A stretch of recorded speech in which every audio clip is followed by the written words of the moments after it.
Cocaine ലഹരി കേസിൽ നടൻ ഷൈൻ ടോം ചാക്കോ ഉൾപ്പെടെ 7 പ്രതികളെ കോടതി കുറ്റവിമുക്തരാക്കിയെന്നുള്ള വാർത്തകളാണ് വരുന്നത്. ഇതുമായി ബന്ധപ്പെട്ടാണ് നമ്മളിന്ന് സംസാരിക്കുന്നത്. അപ്പോൾ ചേട്ടാ, 2015 ജനുവരി 30-നാണ് ഈ ഒരു കേസ് എറണാകുളത്തെ കൊച്ചി കടവന്ത്രയിൽ ഒരു ഫ്ലാറ്റിൽ പിടിക്കപ്പെടുന്നത്. ഇത് 10 വർഷം കഴിഞ്ഞു ഈ ഒരു കേസിന് വിധി വരാനായിട്ട്. വലിയൊരു കാത്തിരിപ്പ് തന്നെയാണ് സംഭവിച്ചത്. വിചാരണ തുടങ്ങിയത് തന്നെ 3 വർഷം കഴിഞ്ഞിട്ടാണ് വിചാരണ ആരംഭിച്ചത്. അതിനുശേഷം ഈ ഒരു 7 വർഷം എടുത്തു കോടതി നടപടികളിലേക്ക് കടന്നിട്ട്. അന്നത്തെ ഇത് വലിയ വിവാദമായ വാർത്തയായിരുന്നു. ആ കാലത്ത് കൊക്കൈൻ്റെ ആദ്യത്തെ കേസ് രജിസ്റ്റർ ചെയ്യുന്നു. അതുപോലെ പ്രശസ്തരായക്കാരും അതും പെൺകുട്ടികളോടൊപ്പം പിടിക്കപ്പെടുന്നു. കയ്യിൽ നിന്ന് കൊക്കൈൻ കിട്ടി. അതിനാൽ എനിക്ക് രഹസ്യ വിവരം കിട്ടിക്കഴിഞ്ഞാൽ രാത്രി അർദ്ധരാത്രി 12 മണിക്കോ 1 മണിക്കോ ആ സമയത്താണ് ട്രെയിൻ നടക്കുന്നത്. അപ്പോൾ കൃത്യമായിട്ട് വിവരം കിട്ടിക്കഴിഞ്ഞിട്ടാണ് അന്വേഷണം അവർ എത്തിയെന്നാണ് പറയുന്നത്. അവിടെ അന്ന് ഷൈൻ ടോം ചാക്കോ ഈ പറഞ്ഞ പോലെ അന്ന് സിനിമയിലേക്ക് വരുന്നൊരു സമയമാണ്. അന്ന് കുറച്ച് സിനിമകളൊക്കെ ആയിട്ട് തിളങ്ങി നിൽക്കുന്ന ആ സമയത്താണ് ഇതിഹാസ സിനിമ റിലീസ് കഴിഞ്ഞിട്ട് 2014 തോന്നുന്നത്. പിന്നെയാണ് ഈ സംഭവം വരുന്നത്. അപ്പോൾ അതിനകത്തൊക്കെ നല്ല പെർഫോമൻസ്, അങ്ങനെ ഒരു അപ്കമിങ് സ്റ്റാർ എന്നുള്ളൊരു പേരുണ്ടായിരുന്നു പുള്ളിക്ക്. ഈ ഒരു കേസിൽ വിജിലൻസ് പറയുന്നത് ഇവരിത് പിടിച്ചു, അപ്പൊ തന്നെ എറണാകുളത്തുള്ള കാക്കനാട് ലാബില് ടെസ്റ്റ് ചെയ്തു. പക്ഷെ അന്ന് ഇത് തെളിയിക്കാൻ സാധിച്ചില്ല. കൊക്കൈൻ്റെ അംശം ശരീരത്തിൽ ബ്ലഡിലുണ്ട് എന്ന് തെളിയിക്കാൻ സാധിച്ചില്ല.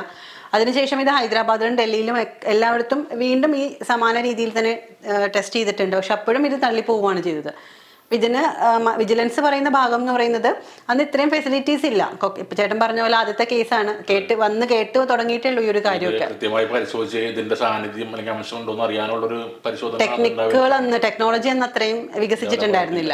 അപ്പൊ അതുകൊണ്ടാണ് അത് തള്ളിപ്പോയതെന്നാണ് പറയുന്നത്. പക്ഷേ കോടതിയെ സംബന്ധിച്ച് തെളിവുകൾ മാത്രമാണ് കോടതി മുഖവിലേക്ക് എടുക്കുകയുള്ളൂ. അപ്പോൾ അതിന്റെ അഭാവം കൊണ്ടാണ് ഈ ഒരു കേസ് തള്ളിപ്പോയതെന്നാണ് ഇവർക്ക് വേണ്ടി വാദിച്ചത് അഡ്വക്കേറ്റ് പ്രശ്നനായ രാമപിള്ള അദ്ദേഹമാണ് വാദിച്ചത്. പിന്നെ തീർച്ചയായിട്ടും നിയമത്തിൽ എന്തെങ്കിലും ലൂപ്പ് ഉണ്ടെങ്കിലും അല്ലെങ്കിൽ അവരുടെ ഭാഗത്തുള്ള എല്ലാ കാര്യങ്ങളും അദ്ദേഹം കൊണ്ടുവരും. അപ്പൊ കൃത്യമായ തെളിവുകൾ അല്ലെങ്കിൽ തെളിവുകളുടെ അഭാവത്തിൽ അല്ല, അങ്ങനെയാണ് പറയാൻ പറ്റുള്ളൂ. പിന്നെ ഒരു തെളിവെന്ന് പറയാൻ വിജിലൻസ് ഏറ്റവും പ്രാധാന്യം കൊടുത്തിരുന്ന തെളിവെന്ന് പറയുന്നത് ഈ അന്ന് ഒരുപാട് മോഡലുകൾ ഉണ്ടായിരുന്നു ആ കൂട്ടത്തില്.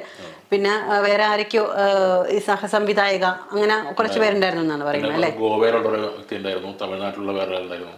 അപ്പൊ അങ്ങനെയുള്ള ഈ മോഡലുകളുടെ 2 പേരുടെ മൊബൈലിൽ നിന്ന് ഇത് ഉപയോഗിക്കുന്ന ദൃശ്യങ്ങൾ അല്ലെങ്കിൽ ഉപയോഗിക്കുന്നതിന് മുമ്പുള്ള ദൃശ്യങ്ങളൊക്കെ പോലീസ് പിടിച്ചെടുത്തിരുന്നു.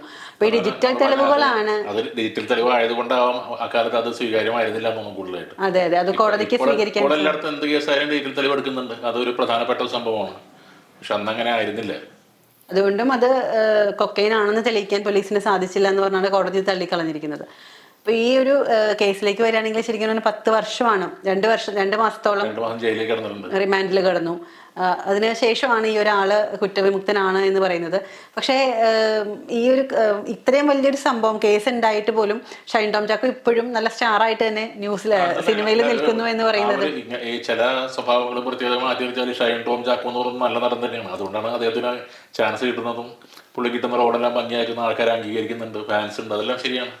പക്ഷെ പലപ്പോഴും പുള്ളി ഒരു അമിത ആവേശം കാണിച്ച് അല്ലെങ്കിൽ വേറൊരു രീതിയിൽ ഒരു വിചിത്രമായ രീതിയിൽ പെരുമാറുന്ന ആളാണ് ഇന്റർവ്യൂവിനൊക്കെ. അത് കാണുന്ന ആൾക്കാർക്ക് ഒരു കൗതുകം തന്നെയാണ്. ചിലപ്പോൾ പുള്ളി എഴുന്നേറ്റ് ഓടും, അപ്പോൾ ആ ക്യാമറ പുറകെ പോകും, അല്ലെങ്കിൽ മൊബൈൽ വലിച്ചെറിയും, അല്ലെങ്കിൽ വളരെ ഈ ലഹരിക്കടിയപ്പെട്ട ആളെ പോലെ വളരെ അലസമായിട്ട് സംസാരിച്ചുകൊണ്ടിരിക്കും, ഒരു വ്യക്തമല്ലാത്ത രീതിയിൽ സംസാരിക്കും. പക്ഷേ പുള്ളി പറയുന്നത് അന്ന് ലഹരിയായിട്ടല്ല, പലപ്പോഴും പല സാഹചര്യത്തിലാണ്. ചിലപ്പോൾ പെയിൻ കില്ലർ കഴിച്ചിട്ടുണ്ട് ഇങ്ങനെ ആക്സിഡന്റ് പറ്റിയിട്ട്. അപ്പോൾ അതിൻ്റെ ചിലപ്പോൾ ഒരു സെഡേഷൻ പവർ ഉണ്ടാവുമല്ലോ.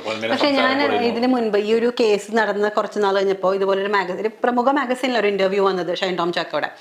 ആ മാഗസീനിൽ ഈ ഇന്റർവ്യൂവിൽ അദ്ദേഹം തന്നെ പറയുന്നുണ്ട്, ഞാൻ ലഹരി ഉപയോഗിക്കുമായിരുന്നു, പക്ഷെ എനിക്ക് ഇപ്പോൾ അത് തിരിച്ചറിവ് വന്നു, അത് ശരിയല്ല, ഞാനത് തുറന്നതിൻ്റെ തെറ്റ് ഞാൻ സമ്മതിക്കുകയാണ്, ഞാൻ അതിനകത്ത് നിന്ന് ഇപ്പോൾ വിഡ്രോവൽ അല്ലെങ്കിൽ ഞാൻ അതിനകത്ത് തിരിച്ചു പോരാനുള്ളൊരു പാതയിലാണെന്നൊക്കെ അന്ന് ഒരു ഇന്റർവ്യൂവിൽ പറഞ്ഞിരുന്നു.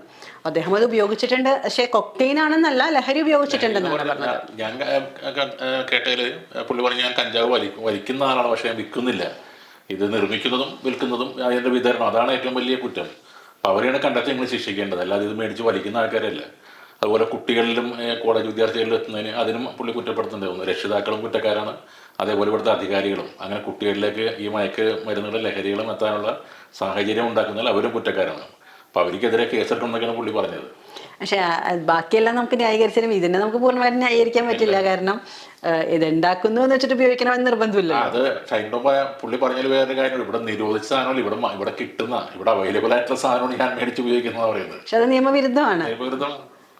അപ്പോൾ എന്തായാലും ഈ ഒരു കേസുമായി ബന്ധപ്പെട്ട് ഇപ്പോൾ 8 പ്രതികളാണ് ഇതിനകത്ത് ഉണ്ടായിരുന്നത്. അതിൽ ഒരു വ്യക്തിയെയാണ് 7ാം പ്രതി അന്വേഷണമായിട്ട് സഹകരിച്ചില്ല എന്നാണ് പറയുന്നത്. അതുകൊണ്ട് പുള്ളിനെ അന്യസംസ്ഥാനക്കാരനാണ് അല്ലേ? 7 പേരെ കുറ്റവിമുക്തരാക്കിയിട്ടുണ്ട്. അപ്പൊ ഈ 7ാം പ്രതിയുടെ കാര്യം എന്താണെന്നുള്ളത് ഇനി അടുത്ത സമയത്തൊക്കെ അറിയാൻ പറ്റുമായിരിക്കും അല്ലേ? കൂടുതൽ ഡീറ്റെയിൽ ആയിട്ടുള്ള കേസിന്റെ വിവരങ്ങളും അറിയാൻ പറ്റും എന്താണെന്നുള്ളത്.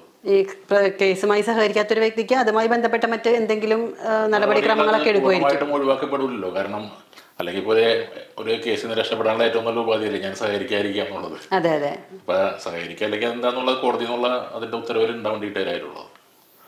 ഇപ്പൊ 7 പേരെ കുറ്റവിമുക്തരാക്കി എന്നുള്ളതാണ് വന്നേക്കുന്നത്. ചേട്ടൻ നേരത്തെ സൂചിപ്പിച്ച പോലെ ഷൈൻ ടോം ചാക്കോയുടെ ഇന്റർവ്യൂസ് ഒക്കെ കാണുമ്പോൾ നമ്മൾ സ്വാഭാവികമായിട്ടും ചിന്തിക്കും എന്തെങ്കിലും മദ്യമോ മയക്കുമരുന്നോ എന്തെങ്കിലും ഉപയോഗിച്ചിട്ടുണ്ടോ.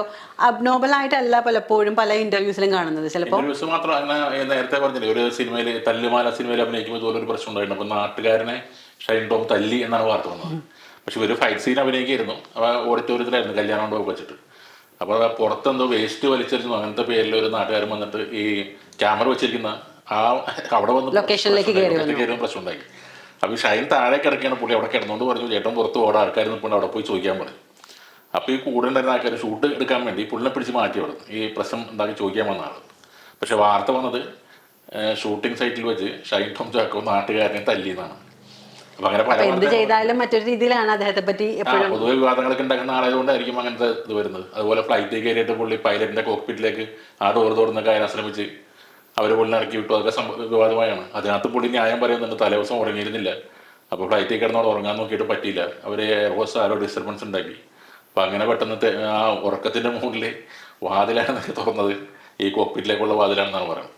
പക്ഷെ അതിനൊക്കെ പൂർണ്ണമായിട്ട് ന്യായീകരിക്കാൻ സാധിക്കില്ല അല്ലേ? അല്ല, അത് തെറ്റുകളുണ്ടാവും ഉള്ള ഭാഗത്തും. കാരണം ഇത്ര ആൾക്കാര് ഓരോരുത്തർക്ക് ഓരോ വേർഷൻ ആയിരിക്കുമല്ലോ. ഇത്ര ആൾക്കാര് കണ്ടിരിക്കല്ലേ സംഭവം നടക്കുന്നതല്ലോ.